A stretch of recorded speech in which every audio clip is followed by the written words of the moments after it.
Cricket ಕತೆ ಆಗೋಯ್ತು. ಪಾಪ ಇಡೀ ದೇಶದಲ್ಲಿ ಆ ಫೇಸ್ನ ಕವರ್ ಮಾಡ್ಕೊಳ್ಳೋಕ್ಕೋಸ್ಕರ ಪಾಪ ನರೇಂದ್ರ ಮೋದಿಯವರು ಅದೆಲ್ಲ ಮಿಲ್ಟ್ರಿ ಬೇಸ್ಗೆ ಹೋಗ್ತಾರೆ, ಏರ್ ಬೇಸ್ಗೆ ಹೋಗ್ತಾರೆ, ಭಾರತ್ ಮಾತಾ ಕಿ ಜೈ ಅಂತಾರೆ, ಅಲ್ಲೆಲ್ಲ ಫೋಟೋ ಹೊಡ್ಸ್ಕೊತಾರೆ, ರೆಕಾರ್ಡೆಡ್ ಸ್ಪೀಚ್ನ ತಗೊಂಬಂದು ಮಾಧ್ಯಮದ್ದು ಕೊಡ್ತಾರೆ. ಅದ್ರ ಬೇಸಿಸ್ ಮೇಲೆ ಡಿಬೇಟ್ಗಳಾಗ್ತವೆ. ಈಗ ಇವರು ರಾಜನಾಥ್ ಸಿಂಗ್ ಸರದಿ ಶುರುವಾಗಿದೆ, ಎಲ್ಲ ಕಡೆ ಹೋಗೋದು, ಅಲ್ಲೆಲ್ಲ ನಿಂತ್ಕೊಂಡು ಅರೆ ಟ್ರಂಪ್ಗೂ ಇದಕ್ಕೂ ಸಂಬಂಧ ಇಲ್ಲ, ಟ್ರೈಲೇಟ್ರಲ್ ಅಗ್ರಿಮೆಂಟಾಗಿ ಕನ್ವರ್ಟ್ ಮಾಡೋದ್ರಲ್ಲಿ ಕಾಶ್ಮೀರ್ ಇಶ್ಯೂ ಮತ್ತು ನಮ್ಮ ಇಂಡಿಯಾ ಮತ್ತು ಪಾಕಿಸ್ತಾನ ಕಾಶ್ಮೀರ್ ಇಶ್ಯೂನ ತಗೊಂಡೋಗಿ ಬೈಲೇಟ್ರಲ್ ಅಗ್ರಿಮೆಂಟ್ ಇದ್ದಿದ್ದು ಶಿಮ್ಲಾದಲ್ಲಿ ಟ್ರೈಲೇಟ್ರಲ್ ಅಗ್ರಿಮೆಂಟ್ ಮಾಡಬಿಟ್ರಿ. ಅಂದರೆ ಕವರ್ ಮಾಡುವಂಥದ್ದು ಸುಳ್ಳು ಸುದ್ದಿಗಳನ್ನು ಸೃಷ್ಟಿ ಮಾಡಿ ಅಲ್ಲಿ ಡೆಲ್ಲಿಯಿಂದ ಕಳಿಸುವಂಥ ಕೆಲಸವನ್ನು ಮಾಡ್ತಿದ್ರೆ, ಅದ್ರ ಬೇಸಿಸ್ ಮೇಲೆ ಕೆಲವು ಮಾಧ್ಯಮ ಎಲ್ಲ ಅದನ್ನು ಮಾತ್ರ ಹೇಳುವಂಥ ಕೆಲಸವನ್ನು ಮಾಡ್ತಾರೆ. ಇದು ಎಷ್ಟರ ಮಟ್ಟಿಗೆ ಸರಿ? ಇಂಡಿಯಾ ನಮ್ಮ ಕಂಟ್ರಿಯ ಸೆಕ್ಯೂರಿಟಿ ಸವರ್ನಿಟಿ, ಇದು ಸಾರ್ವಭೌಮತೆ, ಪ್ರತಿಯೊಬ್ಬರಿಗೂ ಇದು ಆತಂಕ ಇದೆ. ನಾವು ಮಾತಾಡೋಂಗೆ ಇಲ್ಲ, ನಾವು ಮಾತಾಡ್ತಾ ಇಲ್ವಲ್ಲ. ಆರ್ಮಿ ಬಗ್ಗೆ ನಾವು ಯಾರೂ ಮಾತಾಡ್ತಾ ಇಲ್ಲ. ಏನಾದರೂ ಕ್ರೆಡಿಟ್ ಹೋಗ್ಬೇಕಾದ್ರೆ ಏನಾದರೂ ಆರ್ಮಿನ ವಾರ್ ಫೀಲ್ಡಲ್ಲಿ ತಗೊಂಡೋಗಿ ಬಿಟ್ಬಿಟ್ಟು ನೀವು ಸಡನ್ನಾಗಿ ಬಂದುಬಿಟ್ಟು ರಾತ್ರಿ ಮಾತಾಡ್ಕೊಂಡು ಸೀಸ್ ಫೈರ್ ಅಂತ ಘೋಷಣೆ ಮಾಡಿಬಿಟ್ರೆ ಅವ್ರ ಕಥೆ ಏನಾಗಬೇಕು? ಅವ್ರ ಆತ್ಮಸ್ಥೈರ್ಯ ಏನಾಗಬೇಕು? ಆರ್ಮಿಯವ್ರದ್ದು 6 ಲಕ್ಷ ಸೈನಿಕರು ಬಾರ್ಡಲ್ಲಿ ಇದ್ದಿದ್ದು, 6 ಲಕ್ಷ ಸೈನಿಕರು ಕರ್ಕೊಂಡೋಗಲ್ಲ ಬಿಟ್ಬಿಟ್ಟು ನೀವು ಇಲ್ಲಿ ಬಂದು ನೀವು ಟ್ವಿಟ್ ಮೂಲಕ ಯುದ್ಧ ಇಲ್ಲ, ನಾವೆಲ್ಲ ಕರೆಕ್ಟಾಗಿದ್ದೀವಿ, ನಾವೆಲ್ಲ ಬಾಯಿ ಅಂತ ಹೇಳುವಂಥ ಕೆಲಸವನ್ನು ಮಾಡಿಬಿಟ್ರೆ ಹೆಂಗೆ ಸ್ವಾಮಿ? ನರೇಂದ್ರ ಮೋದಿಯವರೇ, ನೀವು 56 ಇಂಚು ಇಡೀ ಇಂಡಿಯಾ ದೇಶನೇ ನರೇಂದ್ರ ಮೋದಿಯವ್ರ ಕೈಯಲ್ಲಿರೋದು, ನಾವೆಲ್ಲ ಸೇಫ್ ಆಗಿದ್ದೀವಿ ಅಂತ ಅವೆಲ್ಲ ವ್ಯಾಟ್ಸಪ್ ಗಿರಾಕಿಗಳು, ವ್ಯಾಟ್ಸಪ್ ಯೂನಿವರ್ಸಿಟಿಯವರು ಹಾಕ್ಕೊಂತಾರೆ. ನರೇಂದ್ರ ಮೋದಿಯವರು ಇಂಥವ್ರಿಗೂ ಯಾರ ಕೈಯಲ್ಲಿದ್ರು ಇವರು? ಎಷ್ಟರ ಮಟ್ಟಿಗೆ ಅಂಧಭಕ್ತರು ನನಗೆ ಅರ್ಥ ಆಗ್ತಾ ಇಲ್ಲ. ಎಲ್ಲಿ ಯಾವ ಲೆವೆಲಲ್ಲಿ ಅಂಧಭಕ್ತರಿದ್ದಾರೆ ಅನ್ನುವಂಥದ್ದು ಅರ್ಥ ಆಗ್ತಾ ಇಲ್ಲ. ತಿರಂಗ ಯಾತ್ರೆ ಅಂತೆ, ಮುಗಿದೋಯ್ತು. ತಿರಂಗ ಯಾತ್ರೆ, ತಿರಂಗಕ್ಕೂ ತ್ರಿವರ್ಣ ಧ್ವಜಕ್ಕೂ BJPಗೂ RSSಗೂ ಏನ್ರಿ ಸಂಬಂಧ? ತ್ರಿವರ್ಣ ಧ್ವಜನ ನಿಮ್ಮ RSS ಕಚೇರಿ ಮೇಲ್ಗಡೆ ಆರಿಸೇ ಇಲ್ವಲ್ರಿ ಇಲ್ಲಿವರೆಗೂ. ತ್ರಿವರ್ಣ ಧ್ವಜನೇ ಇಷ್ಟಪಡಲ್ಲ ನೀವು, ಭಾಗಧ್ವಜ ನಾವು ಆರಿಸ್ತೀವಿ ಅಂತ ಹೇಳ್ಕೊಂಡಿದ್ದೀರಿ. ತ್ರಿವರ್ಣ ಜ್ವರಕ್ಕೆ ವಿರುದ್ಧವಾಗಿರುವಂಥವ್ರು ನೀವು.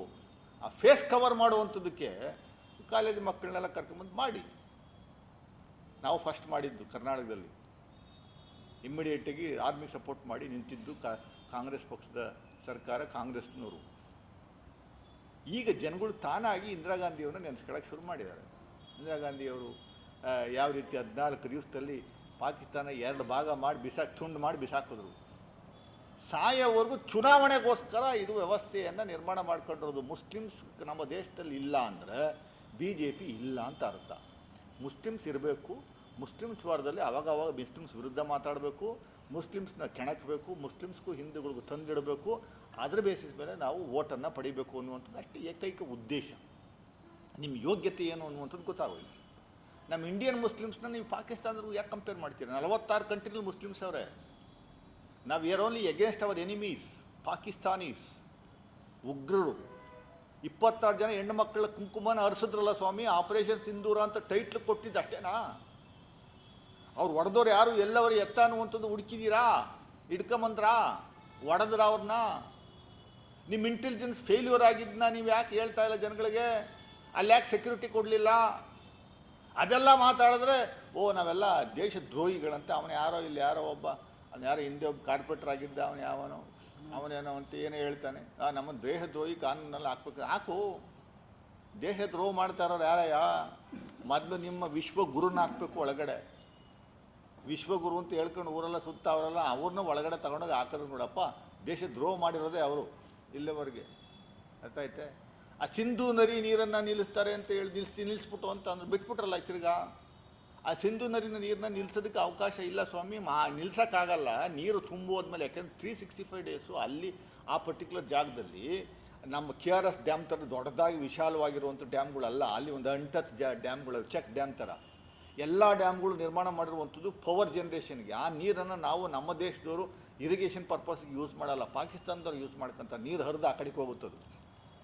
ಅದು 365 ಡೇಸ್ ಹಿಮ, ಬೇಸಿಗೆ ಕಾಲದಲ್ಲಿ ಹಿಮದಲ್ಲಿ ಮೆಲ್ಟಾಗಿ ನೀರಾಗಿ ಕನ್ವರ್ಟ್ ಆಗಿ ನೀರು ಹರಿಯುತ್ತೆ. 365 ಮಳೆ ಬಂದಾಗ ಮಾತ್ರ ನೀರು ಬರುತ್ತೆ ಅಂತ ಅಲ್ಲ, ನಮ್ಮ ಥರ ಅಲ್ಲ. ಅಲ್ಲಿ 365 ಡೇಸು ನೀರಿರುತ್ತೆ. 3 ದಿವಸ ಮೇಲೆ ಇಟ್ಕೊಳ್ಳೋಕ್ಕಾಗಲ್ಲ ನೀವು, ಒಡೆದೋತ ಡ್ಯಾಮು. ಆ ನದಿ ನೀರನ್ನು ನಿಲ್ಲಿಸ್ಬಿಟ್ಟು ಅಂತಂದರು ಸಿದ್ದರಾಮಯ್ಯ ಸಾಹೇಬರು. ಯುದ್ಧ ಅನ್ನುವಂಥದ್ದು ಲಾಸ್ಟ್ ರೆಸಾರ್ಟ್ ಆಗಿರಬೇಕು ಅಂತ ಅಂದಿದ್ದಕ್ಕೆ ಬಿದ್ದರು. ಇಡೀ ದೇಶಾದ್ಯಂತ ಈ ಯಾವುದೋ ಮುದೋಳ್ ನಾಯಿ ಇದೆಯಲ್ಲ, ಸರ್ರಂತ ಬರ್ತದ ಮೇಲ್ಗಡೆ. ಹಂಗೆ ಬಂದ್ಬಿಟ್ರೆ ನೋಡಪ್ಪ ಸಿದ್ದರಾಮಯ್ಯವ್ರ ವಿರುದ್ಧ. ಅಲ್ಲಲ್ಲೇ ಎಲ್ಲರೂ ಮಾತಾಡ್ಕೊಂಡು ಏನು ಬಿದ್ದರು.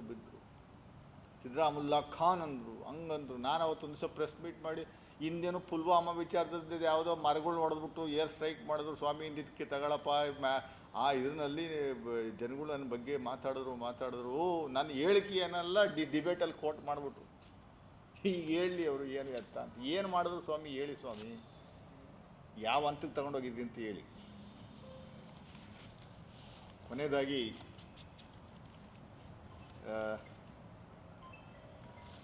ಮೈಸೂರಲ್ಲಿ ಇವತ್ತೇನಾದರೂ ಕಾರ್ಯಕ್ರಮಗಳು ನಡೀತಾ ಇದ್ದಾವೆ, ಅನುದಾನ ಮೈಸೂರಿಗೆ ಬರ್ತಾ ಇದೆ, ಕೋಟಿಗಟ್ಟಲೆ ಸಾವಿರಾರು ಕೋಟಿಗಟ್ಟಲೆ ಬರ್ತಾ ಇದೆ ಅಂದರೆ it's only because of Siddaramaiah. And I can challenge anybody. We will sit and have a discussion with documents. International cricket ಸ್ಟೇಡಿಯಂನ ತಗೊಂಬಂದಿದ್ದು ಸಿದ್ದರಾಮಯ್ಯನವರು. ಅವನ ಹಿಂದಿನ ಸಂಸದ ನಾನೇನೋ ಲೆಟ್ರ್ ಬರೆದಿದ್ದೆ, ನನ್ನಿಂದ ಆಯಿತು ಅಂತ ಹೇಳ್ಕೊಳ್ಳೋಂಥ ಮಾನ ಮರ್ಯಾದೆ ಏನಾದರೂ ಯೋಗ್ಯತೆ ಇದ್ದರೆ ಇವಕ್ಕೆ 5 ಪೈಸದ ಏನಾದರೂ ಕಾರ್ಯಕ್ರಮನ ಕೇಂದ್ರದಿಂದ ತಗೊಂಬಂದಿದ್ದು 10 ವರ್ಷ ಇದ್ರಲ್ಲ. ಈಗಿನ MP ನೀವೇನಾದರೂ 5 ಪೈಸೆ ತಗೊಂಬಂದಿದ್ದೀರಿ ಅಂದರೆ ನಾನು ಯಾವನೋ ಪತ್ರ ಕೊಟ್ಟೆ, ಅಲ್ಲೋಗಿ ಹೇಳಿದೆ, ನಾನು ಪತ್ರ ಕೊಟ್ಟೆ, ಹೇಳಿಕೆ ಕೊಟ್ಟಿದ್ದಕ್ಕೆ ನಂದು ಅಂತ ಕ್ರೆಡಿಟ್ ನೀವು ಕ್ಲೈಮ್ ಮಾಡ್ಕೊಳ್ಳೋದ? 26 ಎಕರೆ ಜಾಗ ಕೊಟ್ಟಿದ್ದು ಸಿದ್ದರಾಮಯ್ಯನವರು ಕರ್ನಾಟಕ ಸ್ಟೇಟ್ ಕ್ರಿಕೆಟ್ ಅಸೋಸಿಯೇಷನ್ಗೆ, ಇಲ್ವಾಲ್ದ ಹತ್ರ, ಉಳಿಯಾಲ ಹತ್ರ. ಇಂಟರ್ನ್ಯಾಷನಲ್ ಕ್ರಿಕೆಟ್ ಸ್ಟೇಡಿಯಂ ಏನಾದರೂ ಬರುತ್ತೆ ಅಲ್ಲಿ ಮೈಸೂರಲ್ಲಿ, only that entire credit should go to Siddaramaiah and doctor S C Mahadevappa. ಅವರು 2013-18ವರೆಗೂ ನಮ್ಮ ಸರ್ಕಾರ ಇದ್ದಾಗ ಆಗಲೇ ಇನಿಷಿಯೇಷನ್ ಆಗಿತ್ತು. ಈಗ ಮನೆ ಕ್ಯಾಬಿನೆಟಲ್ಲಿ ಕ್ಲಿಯರ್ ಮಾಡಿದ್ರು, ಜಾಗ ಕೊಡ್ತಾ ಇದ್ದೀವಿ. ಈಗ deputy commissioner Karnataka state cricket association ಕೊಡ್ತಾ ಇದ್ದೀವಿ. ಇಂಟರ್ನ್ಯಾಷನಲ್ ಒಳ್ಳೆ ಬ್ಯೂಟಿಫುಲ್ ಇಂಟರ್ನ್ಯಾಷನಲ್ ಕ್ರಿಕೆಟ್ ಸ್ಟೇಡಿಯಂ ಬರ್ತಾ ಇದೆ. 26 ಎಕರೆ ಅಲ್ಲದೆ ಇನ್ನೂ 25 ಎಕರೆ ಜಾಗವನ್ನು ಕೇಳಿದರೆ ಅದಕ್ಕೂ ಸೇರಿಸಿ ಕೊಡುವಂಥ ಕೆಲಸವನ್ನು ನಾವು ಮಾಡ್ತೀವಿ. That credit should completely go to Congress government headed by mister Siddaramaiah. Nobody else can claim this credit. ನೀವೇನಾದ್ರು ತಗೊಂಬಂದಿದ್ರಿ ಹೇಳಿ. ನಾನು ಹೇಳಿ ಏರ್ಪೋರ್ಟ್ಗೆ ಒಂದು ನಯಾ ಪೈಸಾ ಕೊಡಿಸ್ಲಿಲ್ಲಪ್ಪ. ಈಗಿನ MP ಕೊಡಿಸ್ಲಿಲ್ಲ, ಈ ಪ್ರೀವಿಯಸ್ MP ಕೊಡಿಸ್ಲಿಲ್ಲ. ಬರೀ ಪುಂಗಿ ಓದ್ಕೊಂಡು ತಿರುಗ್ತಾವ್ರೆ. ಪುಂಗಿಗಳು ಓದ್ಕೊಂಡು ತಿರುಗ್ತಾರೆ. 1 ವರ್ಷ ಆಯಿತು. ಈಗ ಹಾಲಿ MP ಮಹಾರಾಜ ಮಹಾರಾಜರು, ಆ ಮಹಾರಾಜರು ಕೊಡುಗೆ ಆಯಿತು, ಗೆಲ್ಸಿದ್ರಲ್ಲ. 1,35,000 ಲೀಡಲ್ಲಿ ಗೆಲ್ಸ್ಬಿಟ್ರಲ್ಲ ಸ್ವಾಮಿ ಜನಗಳು. ಅದೇನು ಜನಗಳಿಗೆ ಏನು ಮಾಡ್ತಾಯಿದ್ದೀರಿ, ಏನು ತಗೊಂಬಂದಿರಿ ಕಾರ್ಯಕ್ರಮ, ಯಾವ ಅನುದಾನವನ್ನು ಕೇಂದ್ರದಿಂದ ತಗೊಂಬಂದಿದ್ರಿ ಅನ್ನುವಂಥ ಜನಗಳಿಗೆ ಹೇಳಿ.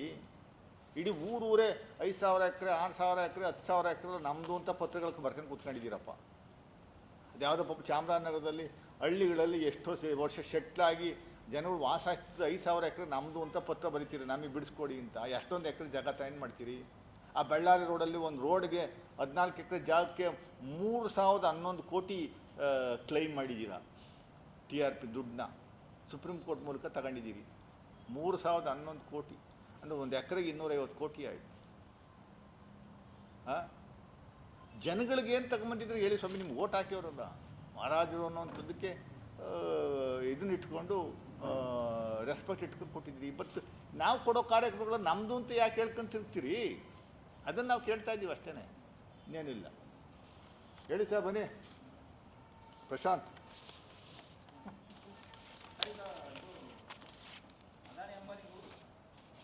ಅಂಬಾನಿ ಮತ್ತು ಅದಾನಿ ಇಬ್ಬರೂ their investment in America is $100 billion. ಹೌದು, ಅಮೇರಿಕಾದಲ್ಲಿ ಎನರ್ಜಿ ಸೆಕ್ಟರ್ ಮತ್ತು ಗ್ಯಾಸ್ ಸೆಕ್ಟರಲ್ಲಿ ಇಬ್ಬರದು ಹೂಡಿಕೆ ಇದೆ.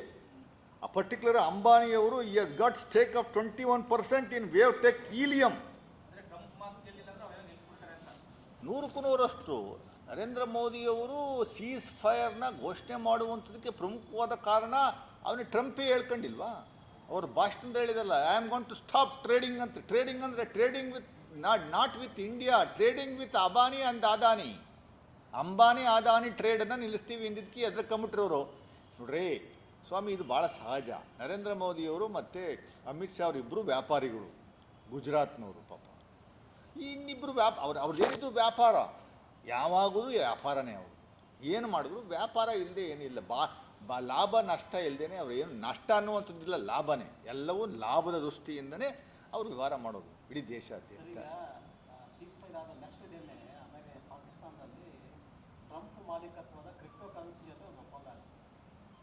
ಮತ್ತೇನು ಲೆಕ್ಕ ಹಾಕೊಳ್ಳಿ. ಅವರಲ್ಲ, Pakistan is a rogue state. ಆ ರೋಗ್ ಸ್ಟೇಟ್ನ both of them are very good friends of mine ಅಂತ ಘೋಷಣೆ ಮಾಡ್ತಾರೆ ಟ್ರಂಪು. ಪಾಕಿಸ್ತಾನ ಮತ್ತು ನಮ್ಮನ್ನು ಕಳ್ಳನ್ನು ಚಿಳ್ಳನ್ನು ನಾರ್ಮಲ್ ಪೀಪಲ್ನು ಒಂದನೇ ಒಟ್ಟಿಗೆ ಕೂರಿಸ್ಬಿಟ್ಟು ಇಬ್ಬರನ್ನೂ ಒಟ್ಟಿಗೆ ಕೂರಿಸ್ಬಿಟ್ಟು ಫೋಟೋ ತೆಗೆಸ್ಬಿಟ್ಟು ಇಬ್ಬರ ಮೇಲೆ ಕೈ ಹಾಕೋಂಥ ಕೆಲಸವನ್ನು ಮಾಡಿಬಿಟ್ರೆ ನಮ್ಗೆ ಹೆಂಗೆ ಆಗಬೇಕು? ಇಡೀ ದೇಶದಲ್ಲಿ ಪ್ರಪಂಚದಲ್ಲೇ Pakistan is been declared as a terrorist state. ಅವ್ರಿಗೆ ನೀವು IMF ಮೂಲಕ ಲೋನ್ ಕೊಡ್ತೀರಿ, ಒಂದೇ ದಿವಸ ಸ್ಯಾಂಕ್ಷನ್ ಮಾಡಿಸ್ತೀರಿ, 2 ಲೋನ್ ಕೊಡ್ತೀರಾ, ಒಂದು 63,000 ಕೋಟಿ, ಇನ್ನೊಂದು 30,000 ಕೋಟಿ ಲೋನ್ ಕೊಡ್ತೀರಿ.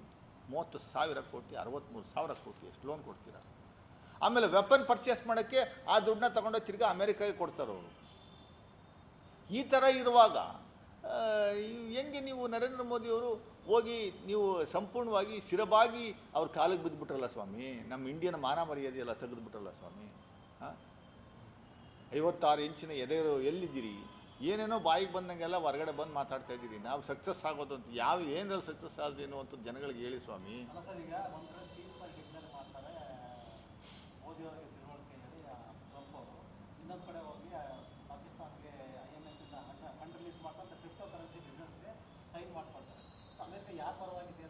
ಅಲ್ಲ, ಅಮೇರಿಕಾ 100ಕ್ಕೂ 100ರಷ್ಟು ನಮ್ಮ ಪರ ಇಲ್ಲ. ಅವರು America is a business people.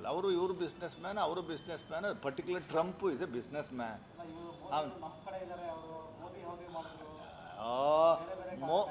ಮೋದಿಯವ್ರಿಗೆ ನೋಡಿ ಸ್ವಾಮಿ, ಮೋದಿಯವ್ರಿಗೆ ಯಾವುದು ಕೆಟ್ಟದ್ದು ಯಾವುದು ಒಳ್ಳೆಯದು ಅನ್ನುವಂಥದ್ದಕ್ಕೆ ತೀರ್ಮಾನ ತಗೊಳ್ಳುವಂಥದ್ದು ವ್ಯವಸ್ಥೆ ಅವರಲ್ಲಿ ಇಲ್ಲ.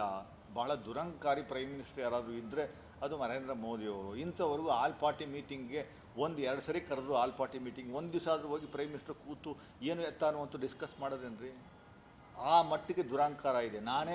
ಐ ಆಮ್ ದಿ ಕಿಂಗ್ ಅನ್ನೋ ರೀತಿಯಲ್ಲಿ ನಾನೇ ಪೂರ್ತಿ ಡಿಕ್ಟೇಟರ್ ಥರ, ಡಿಕ್ಟೇಟರ್ ಮೈಂಡ್ಶಿಪ್ ಇರುವಂಥ ವ್ಯಕ್ತಿ. ಯಾವ ಥರ ಕೂತ್ಕು ಮಾತಾಡಿದ್ರೆ ಆಯಿತು. ಕಳೆದ 15-20 ದಿವಸದಿಂದ ಅಮಿತ್ ಶಾ ಎಲ್ಲವರೇ, ಅಮಿತ್ ಶಾ ಎಲ್ಲವ್ರು ಸ್ವಾಮಿಯಲ್ಲಿ ಕಾಣಿಸ್ತಾನೆ ಇರಲ್ಲ. ಅಮಿತ್ ಶಾ ನಮ್ಮ ಹತ್ರ ಬೇಡ, ಹಾಳಾಗೋಗಲಿ. ನಿಮ್ಮಲ್ಲಿ 70 ಜನ ಮಿನಿಸ್ಟ್ರಿಗಳಲ್ಲ, ಅವರೆಲ್ಲ ಕರೆಸಿ ಮಾತಾಡಿ ಏನೋ ಡಿಸ್ಕಷನ್ ಆಗುವಂಥ ಕೆಲಸವನ್ನು ನೋಡಿದ್ರ ನೀವೆಲ್ಲರೂ? ಎಲ್ಲ ಒಂದು ನಿಮ್ಮ ಪಾಡು ನಿಮಗೆ ಬಂದಂಗೆ ಒಂದಷ್ಟು ಏನೋ ಮೀಟಿಂಗ್ ಮಾಡ್ಕೊತೀರಿ, ಏನೋ ಒಂದು ಮಾಹಿತಿ ಕೊಡ್ತೀರಿ. ಅದೇನು ಮಾಹಿತಿ ಬರುತ್ತೋ ಅಷ್ಟು ಮಾತ್ರ ಮಾಧ್ಯಮದಲ್ಲಿ ತೋರಿಸ್ಬೇಕು ಅನ್ನುವಂಥದ್ದು ಅಲ್ಲಿಂದನೇ ಡೆಲ್ಲಿಯಿಂದನೇ ಇನ್ಸ್ಟ್ರಕ್ಷನ್ ಬಂದ್ಬಿಡುತ್ತೆ. ಆ ಡೆಲ್ಲಿಯಿಂದ ಬಂದಿದ್ದ ಇನ್ಸ್ಟ್ರಕ್ಷನ್ಸ್ನ ಅಷ್ಟು ಮಾತ್ರ ಹೇಳುವಂಥದ್ದು. ಅವರೇ ಸ್ಕ್ರಿಪ್ಟ್ ಮಾಡಿ ಕಳಿಸ್ತಾರೆ, ಹಿಂಗೆ ಆಗಬೇಕು, ಇದೇ ಡಿಬೇಟ್ ಆಗಬೇಕು, ಇದನ್ನೇ ಮಾತಾಡಬೇಕು, ಇದನ್ನೇ ಆಗಬೇಕು ಅಂತ. ನರೇಂದ್ರ ಮೋದಿ ವಿಚಾರದಲ್ಲಿ ನಾವು ಯುದ್ಧದ ವಿಚಾರದಲ್ಲಿ ಏನು ಮಾತಾಡಿದ್ರು ಯಾವ ಮಾಧ್ಯಮದಲ್ಲಿ ತೋರ್ಸಕ್ಕೆ ಬಿಡಲ್ಲ. ಇದು ಸಮಸ್ಯೆ.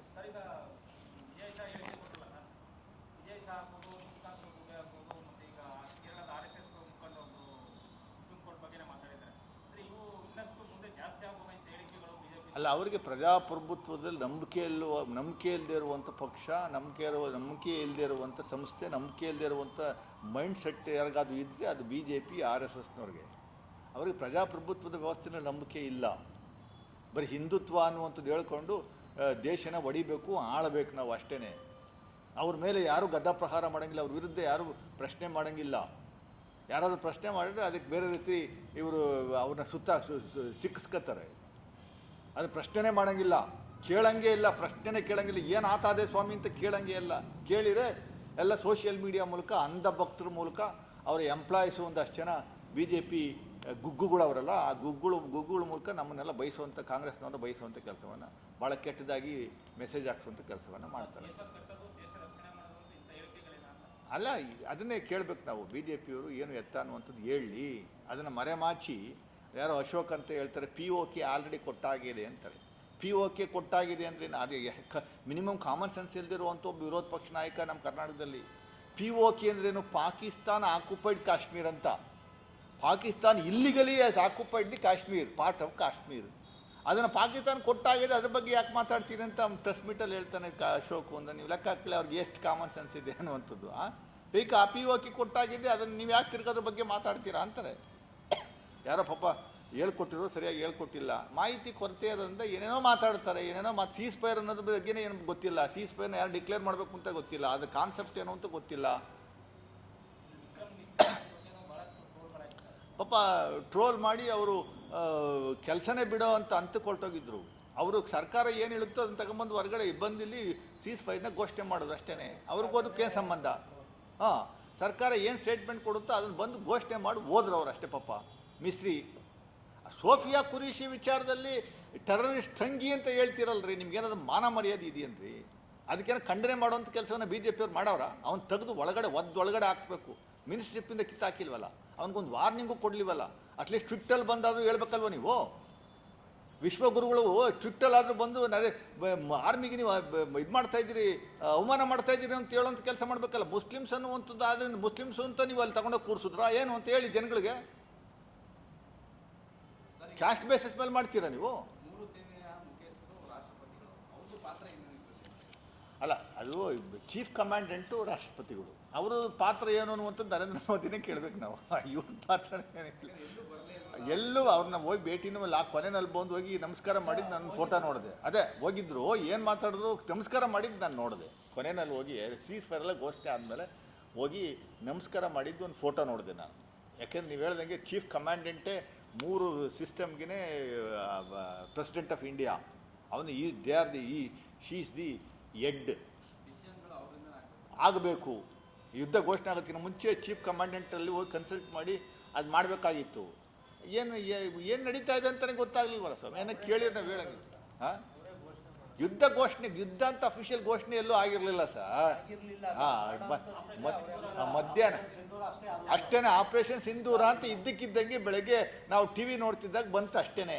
ರಾತ್ರಿ 1 ಗಂಟೆಗೆ ಅದೆಲ್ಲೋ ಒಡೆದು ಅಂತ ತೋರಿಸಿದ್ರು ಒಂದಷ್ಟು. ಅದೆಲ್ಲೋ ಸ್ಕೆಲೆಟನ್ನು. ಅದು ಡ್ರೋನ್ ಮೂಲಕ ಯುದ್ಧ, ಬಾಂಬ್ ಹಾಕಿದ್ದಲ್ಲ, ಡ್ರೋನ್ ಮೂಲಕ ಒಂದು ಬಿಲ್ಡಿಂಗಲ್ಲಿ ಒಂದು ವಾಲ್ ಗೋಡೆ ಕಿತ್ತೋಗಿರೋದು, ಇನ್ನೊಂದು ಛಾವಣಿ ಕಿತ್ತೋಗಿರೋದು ನೋಡಿದ್ವಿ. ಎಂಟೈರ್ ಭೂಮಿ ನಿಮಗೆ ಇದನ್ನು ಗುಂಡು ಹಾಕಿದ್ರೆ, ಬಾಂಬ್ ಹಾಕಿದ್ರೆ ಎಂಟೈರ್ ಇದೇ ನಾಶ ಆಗ್ಬಿಡುತ್ತೆ. ಅದೇನಾಗಿದೆ ಅಂತ ಅದಿರಲೇ ಅದು ಒಂದು ಕಡೆ. ನಾವು ಆರ್ಮಿನ ನಾವು ಸಸ್ಪೆಕ್ಟ್ ಮಾಡಲ್ಲ, ಕ್ವಶನ್ ಮಾಡಲ್ಲ. ಅವ್ರು ಏನು ಮಾಡಿದ್ರು ಅವ್ರ ಜೊತೆ ಇರ್ತೀವಿ ನಾವು, ನಮಗೋಸ್ಕರ ಇರುವಂಥದ್ದು.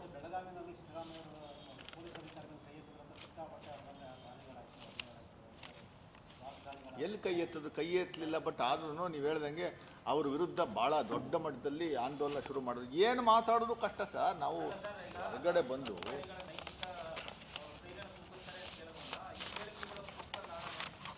ಎಂಟೈರ್ ಆರ್ಮಿ ಸ್ಥೈರ್ಯನೇ ಕುಗ್ಗಿಸ್ಬಿಟ್ರು ಇವರು. ಧರ್ಮದ ಆಧಾರದ ಮೇಲೆ, ಕ್ಯಾಸ್ಟ್ ಆಧಾರದ ಮೇರೆಗೆ ಆರ್ಮಿಯವ್ರನ್ನ ನೀವು ವಿಂಗಡಿಸುವಂಥ ಕೆಲಸ ಇದೆಯಲ್ಲ, ಇದರಂಥ ಏಡಿ ಕೃತ್ಯ ಇನ್ಯಾವುದೂ ಇಲ್ಲ. It's very highly criminal offence ಇದು. It's very criminal offence.